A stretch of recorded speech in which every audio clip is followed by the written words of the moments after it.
again, this is Sandra Rush. I'm happy to share with you a longer and complete video about making my Bloodborne project. This large ink work was a commissioned piece that took me half of the previous year to complete. So let's go through this journey one more time together. When taking the request, I know the client, Caesar, was fascinated by the Yharnam Queen. I imagined we will have her in the center, surrounded by the main bosses. But when I asked for a list of characters he wants me to include, I got like over 40 names of characters and creatures in the answer. Wow, okay, whatever, let's make this. I've made maybe 15 concepts before getting this final layout. Some people asked me who was the first to draw, so here's the answer. It was Rom the spider, and then the cleric beast above, then Vicar Amelia and dark beast Paul. I moved to the queen from there. My main concept remained the same. I mean, to surround her by the darkness of monsters. The queen has a white wedding dress, so the contrast she will create was inevitable. I wanted to use this and make her shine even more thanks to this placing. I could let myself to make more detailed characters on this bottom section. Those bigger characters here went rather smoothly. Later on it got more complicated and troublesome, because I wanted to draw lots of tiny things close to each other and was afraid the whole thing will become unclear. This was my second time drawing Blood-Starved Beast. I drew it in my sketchbook a few years ago, after beating Bloodborne for the first time. To prepare myself for this venture, I was doing a second playthrough, this time with the DLC, The Old Hunters. Bloodborne is a real gem. The atmosphere and creature designs are just unforgettable.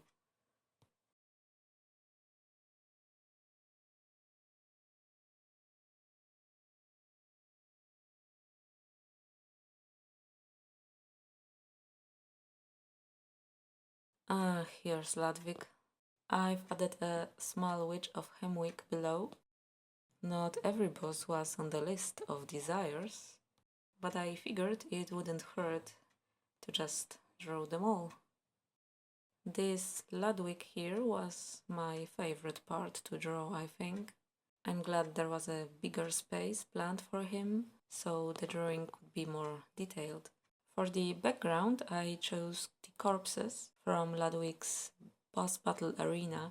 The sword here was an additional light source. I spent a lot on making the markings on the blade. They meant to be barely visible, so it required a lot of focus and drawing with subtle lines. By adding Lawrence here, this section was completed. Now I was adding one after another above them. No room for all the details anymore, but I was doing my best.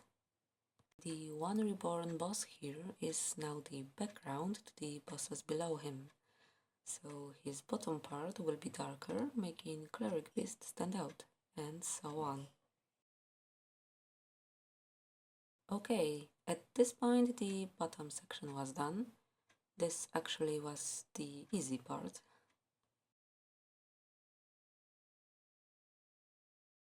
And only 30% of the whole ink work done. The middle section now had different rules. I needed to fit in a lot of smaller characters, as many as I could, with background elements in between. I had a lot of references saved for this purpose. I did a really big research. Plus, I used my own screenshots from my very own playthrough. Anyway, I remember having trouble choosing Father Gascoigne form, I mean beast or human form. Both are cool. I did a jump here. The larger monsters were more easy and interesting to do. and I figured it will be more convenient for me to close the composition of the Cainhurst Castle area from above and then fill the in-between. Although the tentacles falling below would affect the background, the ebriatas creature is my foreground here. I will do the same jump to amygdala on the other side. I didn't want the placing of the characters to be random. I searched for connections while working on the layout. For example, here next to Ebrietas will be the Celestial Emissary boss. These bosses are located one after another in the game. Also, right below Ebrietas is Queen Annalise, Queen of the Vile Bloods. Ebrietas and Cainhurst Castle are far from each other in the game, but if you take the Queen's immortal flesh to the altar in Ebrietas boss arena, you can revive the Queen. Too bad for Alfred, who is also here, facing the Queen. She's all he thinks about. You know what I mean, if you played the game. There is a little throne room background here. On the other side of the inkwork, I will also have a character sitting on a chair like this. I like making such parallels, they bring balance. Another one is Amygdala and Ebrieta's heads, the two great ones faced to each other. And on the top of the inkwork, I will have two moons, normal full moon on one side, and the deformed one that we know from the Hunter's Nightmare on the other side. The Cainhurst Castle here was the first wider part of the background. The Gothic-styled architecture in Bloodborne makes the atmosphere, so it needed to be included. On the other side, I will have part of Yarnam cityscape. The tentacle-like things coming from Ebrietas helped me divide the throne room background from the castle. Here we go, Cainhurst completed. Now the jump to Amygdala. This is also my second time drawing this monster, but this time from this side. I have more of the process recorded here, including even making the sketch. Sketching is the worst part for me. Making something from zero is most troublesome. I start inking with outlines and then shading by cross-hatching.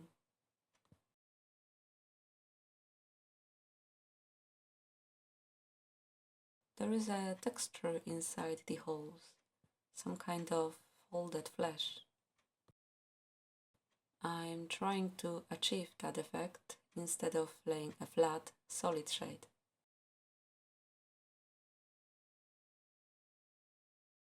It's a soft living structure inside a spider web-like skull. Right below Amy's tentacles will be Mikolash, the host of the nightmare, surrounded by the unseen village and Nightmare of Mensis locations elements below. It was really difficult to fit in all the stuff I wanted to include in this single inkwork. Bloodborne has just too many cool ideas and designs for a single game. There's enough of incredible and original ideas for a few games, actually. On the right side here, there are Yarnam town elements, however small, like the carriage or hanged werewolf from the beginning of the game. I like such small touches, but I was really afraid it won't be clear enough. This is the complete corner. Now the composition is fully closed from below. I've added here the brain head enemy, called Winter Lantern. Studying this design, I found out that the big head is not actually a brain. It's made of melted messengers, the tiny white guys from Hunter's Dream. And the Winter Lantern is actually a female. It has a dress like the doll. Did you ever notice that?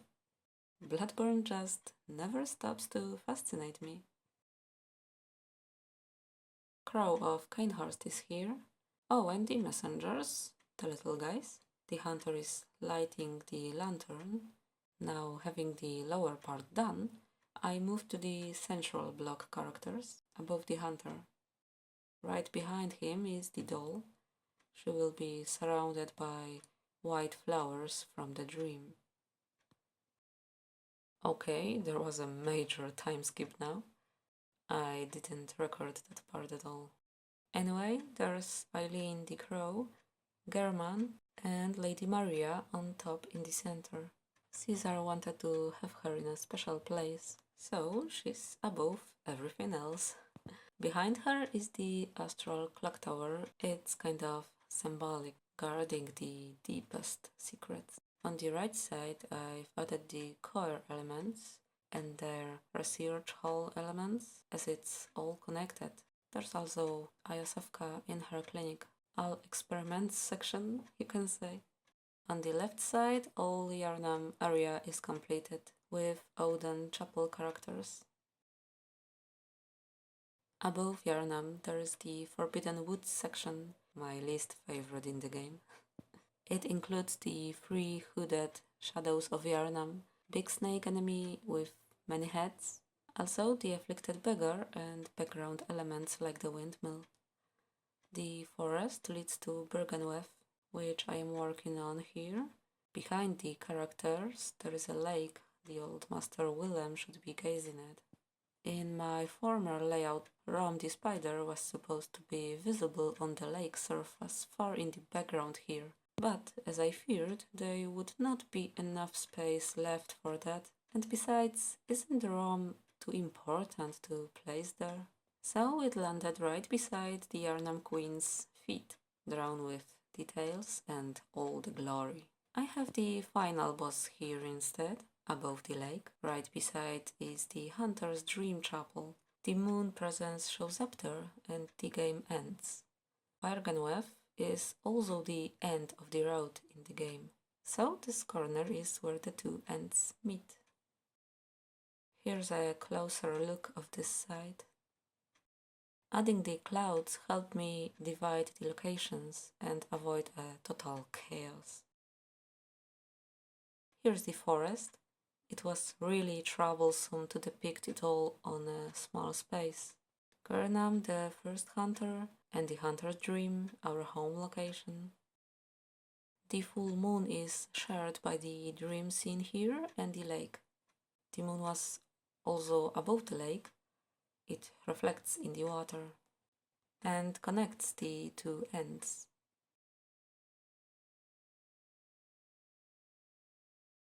Check the full look. It's completed, only one corner left blank. I call it DLC locations corner. The orphan of Kos is already there at this point. I've included here the fishing hamlet and the architecture of the hunter's nightmare, along with the river of blood and blood liquors. There is also Simon standing in the middle, dividing the two locations. This is the final look. The remains of Kos were the last thing I did. There is one more secret I haven't mentioned yet. While here lays Kos on the shore, on the other side lays a small slug creature on the stones under the stairs in the hunter's dream. Did you notice? It's what you've become after playing Bloodborne. I mean the hunter in the secret ending. I admit, drawing it was madness. It took me 6 months in total. Not drawing every day, of course. Sometimes I took longer breaks, like a week or 2. It was my biggest creative adventure so far. It required studying the lore, locations, characters, and creature designs. A huge research, collecting references, making my own screenshots in the game. I went so deep into this project that when it was completed, it felt like my life lost its purpose. What am I going to do now? Kind of feeling. Okay, I hope you enjoyed it, even if you haven't played Bloodborne. However, you probably didn't understand half of it if you're not familiar with the game. Anyway, thank you so much. See you. Bye.